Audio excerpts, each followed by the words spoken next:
kind of guy who enjoys reading scary stories and sharing my own. I've been on this subreddit for a while now, reading and judging the various stories. Some are okay, some are great, some involve forced C-section abortions which make you want to puke everywhere. I dismissed every single one of them as a work of fiction. Stairs in the forest, spires in the woods? It was all bullshit. Those things couldn't possibly be real. Then I read this story, about two park rangers who encounter something in the forest while searching for a missing boy. And everything changed afterward. This is the story in question. I know I shouldn't believe everything I read online, but recent events have me thinking otherwise. I hope I'm just going crazy and can get help. Because the alternative is far, far worse. It all started after I finished reading a park ranger's tale for the first time. I enjoyed it. I really did, though I felt like there were some parts which could have been improved. I gave it an upvote anyway, because it was good. The author had done a fine job. I'll admit, I was rather unnerved by the concept. Sentient trees which hunt people down? Oh please. That's ridiculous. Trees can't move. Everybody knows that. But hey, this was supposed to be a scary story. I got up from my desk, walking downstairs to get a drink from the kitchen sink. As I poured a glass, I heard the rustle of leaves and branches outside. Then I looked outside at my backyard, at the old birch tree. And I swear, I thought it moved. I almost jumped out of my skin, dropping my glass into the sink. Then I realized that it was just the wind. It had to be. You know what? I needed some fresh air. Yeah, that sounded good. I should go for a walk. Although, before I left, I decided to send a message to the op, asking if the story had actually happened. You know, just because I was curious. I could handle being called stupid for thinking it was real. When I went outside, I was relieved to find that there was indeed wind blowing through the air. Still, I couldn't shake the feeling something was off with that birch. I decided to check it out. It had been there for years, and it had never done anything aside from standing there and grow. As I approached it, I began to feel a little uneasy. Was it because I had read a park ranger's tale? Probably. Still, I kept a respectful distance from it. "Hey old pal," I said, smiling warmly and waving, "how are you doing?" The tree didn't answer, as I expected. "Craziest thing," I said, scratching the back of my neck nervously, "but I read a story online about trees that can chase people. Like, all those unsolved missing person cases that happen in the woods? Apparently, it was the trees who took them. Can you imagine that? Trees, kidnapping people?" The tree didn't answer. It remained still, a thick, rigid object. "You haven't kidnapped anyone before, have you? You've always been right here?" Again, it didn't answer. "So, have you kidnapped people or no?" This time, the tree did move. One of the branches twitched quickly, then all was still. "I'm going to go now. Just take a little walk. Keep watch on my house, okay?" After that, I left the tree alone to take that walk through the town. The day bright and sunny, with not a cloud in the sky. Cars were driving down the main street, clogging it with traffic. Passing through downtown, I couldn't help noticing how many trees there were along the streets. I mean, I knew they were there, I'd passed by them every day. I'd just never paid any attention to them. Some people were chilling out underneath them, taking advantage of the shade. And yet, every time I passed underneath the shadow of a tree, I shuddered. It felt like I was in their grasp, only saved by the many people who would see a tree snatch me up off the ground. But that was silly. It was impossible. Because trees aren't thinking organisms. They're plants, and plants don't hunt people. Except, well, there are carnivorous plants, like the Venus flytrap, which traps bugs between its mollic leaves, or the Drosera, that plant which uses sticky appendages to ensnare its prey. There are plants which can hunt, they just have to wait for something to fall into their trap. But then again, they only eat bugs and small animals. They aren't big enough to eat a person. But what if there was one? This thought stopped me in my tracks. Could there really be an undiscovered species of plant which eats people? And what if it was a tree? Certainly, it could be big enough to ensnare a person. And if it was a tree, it could simply lie in wait. Nobody would know what it was actually capable of until its branches had wrapped around their neck. My heart beat in my chest at the thought. Did this make a park ranger's tale somewhat plausible? Then I began laughing. Trees don't move, they just stay in one place, absorbing energy from the sun as their roots seek out water underground. That was how they got nutrients. They don't need to eat meat. Of course, nothing in a park ranger's tale had suggested they were eating people. Just taking them and doing something unspeakable to their bodies. My laughter slowly died, and I sat down on a street bench, still thinking. I sighed, shaking my head as I turned around to walk home. This walk hadn't done anything to help me. Instead, I'd ended up realizing how many trees were all around us. When I almost walked face first into one, I screamed involuntarily, startling myself and several bystanders. More than one glared at me like I was crazy. When I realized I'd pasted this very tree several times before, I wondered if maybe I was. I'd almost walked into a tree which had always been here. Had it always been there? Inadvertently, I looked down at the roots. A square plot of dirt surrounded the base, and I sighed. Yes, it had always been there. But as I passed by that tree, I swear I felt one of its branches brush by my shoulder. Almost like a hand trying to grab me. When I got home, I opened my laptop and once again read a park ranger's tale. Then I read it again, going over the details in my head.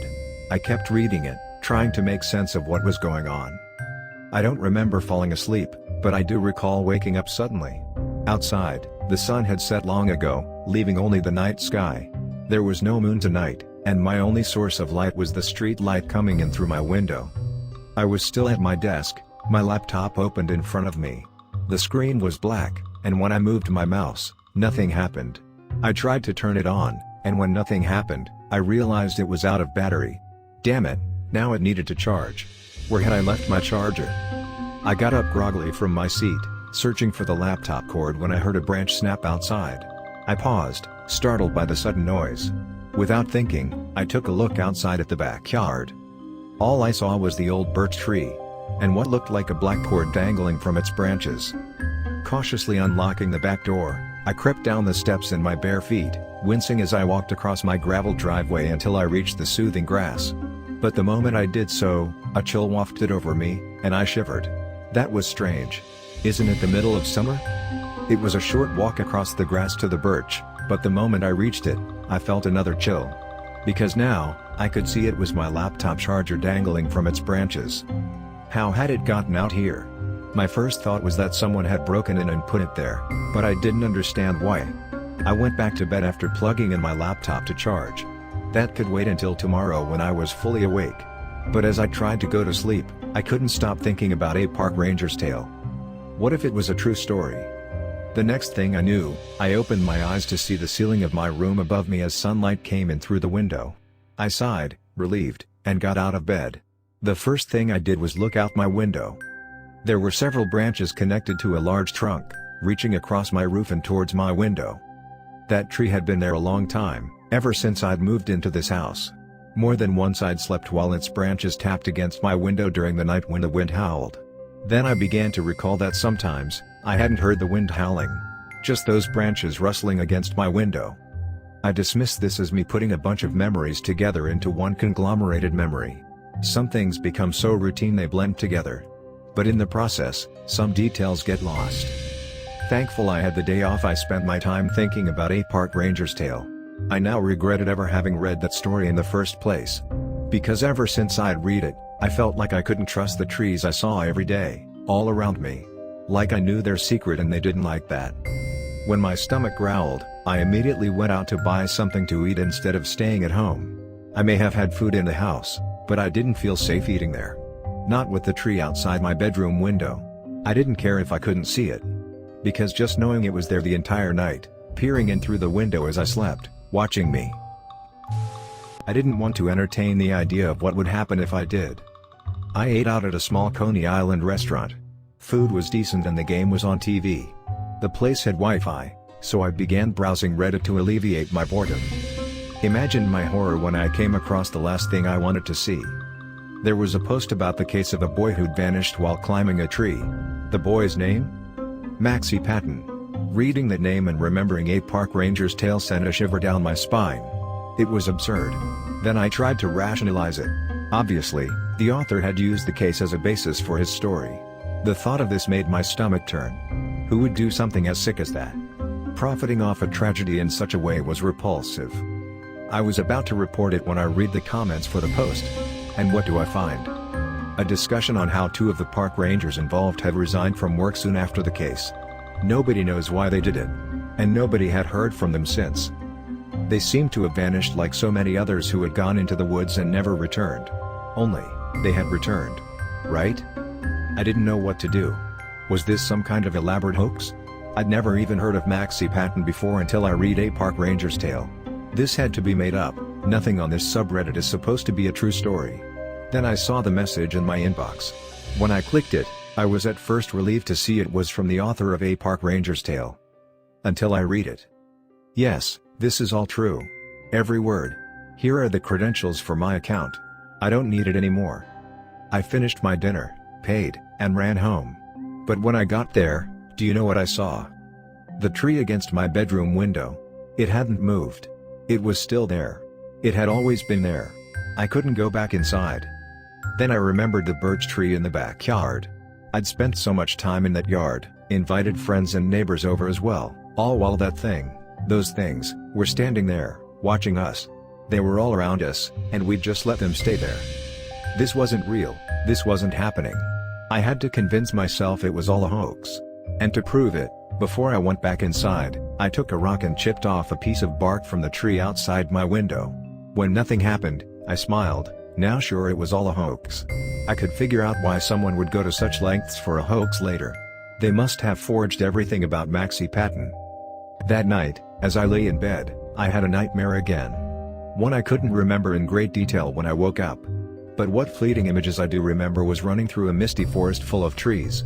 They were all chasing me, cutting off my escape at every turn. I was surrounded on all sides by trees which stretched to the sky, with no escape.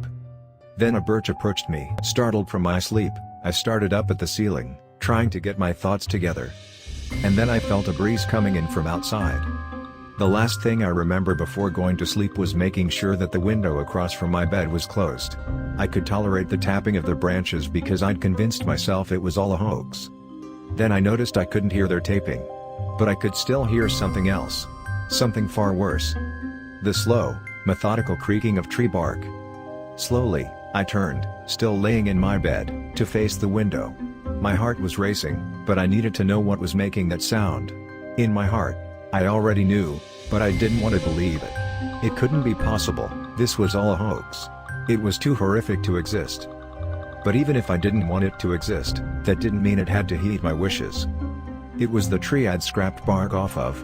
Its branches had snaked their way into my room through a shattered window, like a massive grasping hands, reaching for me, coming closer and closer with every passing moment. I couldn't even see them moving in the dark, I just knew they were. I ran from that room in the dead of night, taking only my wallet and car keys. Even as I drove out of my driveway, the headlights fell on the birch tree, whose branches and leaves were shaking excitedly, shaking like a mad beast. I hopped on the first bus I could find, out of breath and bewildered. The bus driver asked if I was alright, but I ignored him. I didn't care where I was going, as long as it was somewhere safe. They've been here for years, longer than any of us. Are we sure we know everything about these things we call trees? Because I don't know what to believe anymore. I used to dismiss everything I read online as being fake, an absurd hoax, but now, I don't know where I'm going. I'm out in the country right now. I still have Wi-Fi thanks to this bus's hotspot, but all the same, as I write this, I wonder if these will be my last words. Because every time I glance out the window at the trees passing by, I keep spotting a single, solitary birch in the distance. Getting closer and closer every time I see it. It's very familiar.